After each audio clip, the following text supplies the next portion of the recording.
right, so to kick things off, guys, I want to show you my methodology of how I actually read a label.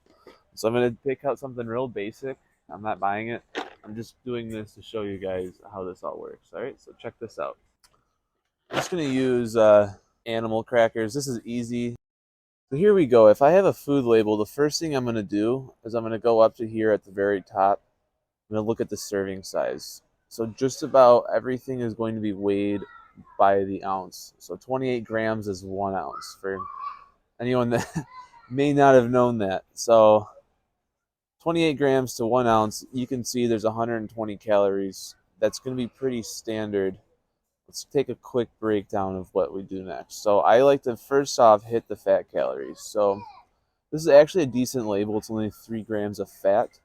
Um, Typically, anything over 5 grams of fat per serving is going to be real tough for me. I'm probably not going to ever buy something like that unless it happens to be a red meat. But if it's something in a package like this, definitely not buying it if it's over 5 grams of fat. So next down, we've got carbohydrates. Right here you can see there's 22 grams of carbs. There's no fiber. Again, I'm not reviewing this product right now, but that is something I do look for. I want to make sure that what I'm getting has fiber in it.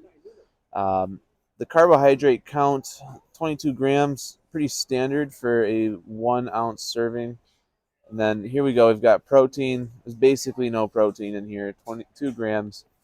But that's how I'm going to do a label. I'm going to start from the top. I'm going to get the serving size. I'm going to get how much it weighs, get the total calories, then the fats, then the carbs, then the proteins. As a general rule, I want to get as much protein as I can at the expense of the other two macronutrients. So you're going to be getting fat, you're going to be getting carbs, but if you can get as much protein as possible, you'll be in good shape. Next thing, when I look at ingredients, the first thing that's going to throw me off are having multiple items. So as we can see just off the bat here, you've got what almost looks like a paragraph. Okay, so off the bat, that's going to be something that kind of worries me a bit. I'm not going to go too in depth on this particular item, but what I'm going to look for immediately is any sort of seed oil, which of course, first thing or third thing down the list here, organic palm oil. So that's something I'm going to be looking for. Even further down, you've got high oleic sunflower oil. That's going to be something that I definitely don't like. And then I'm also looking for different types of sugars. So when you add all that together, the key things is that, for one, I really don't like getting fat calories, especially in any dry food. Two, I want to make sure that whatever I'm getting, if it's going to be in weight in ounces, I want to make sure the carbs are somewhere around 20-ish. And most importantly, I want it to have protein. So if I'm buying something that doesn't have protein in it, there better be a good explanation for why. Examples of that could be pre-workout carbs. So the one time I do take carbs is before going to the gym. Best case scenario, I'm having a potato. It doesn't always work out that way. White rice is a good substitute. If rice isn't an option, simple carbs will work, although I do want to make sure I'm getting them in the form of a starch or at least glucose. I want to avoid fructose for when I'm working out because the fructose isn't going to help me out. The reason for that is that glucose gets immediately absorbed in your bloodstream, whereas fructose, it has to be processed in the liver first.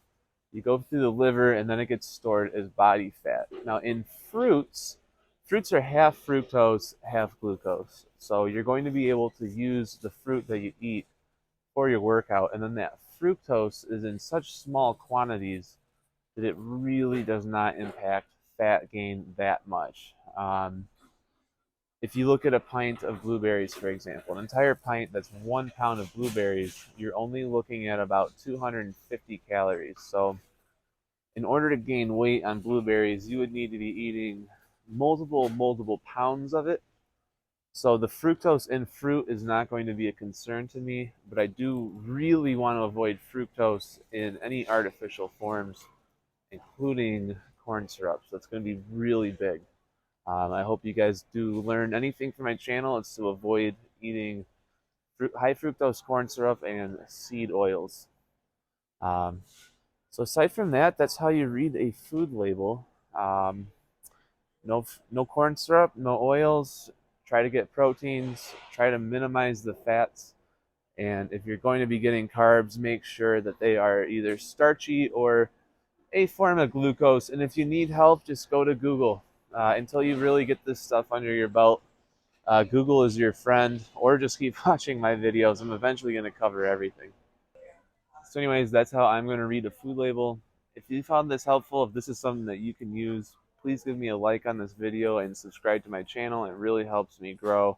As you can see, I'm just getting started, but there's going to be a lot more coming. So if you hit that notification bell, you're going to get notified when I have new videos, and you're going to learn a lot more. Just keep watching, and we'll get there together, guys. All right? Take it easy.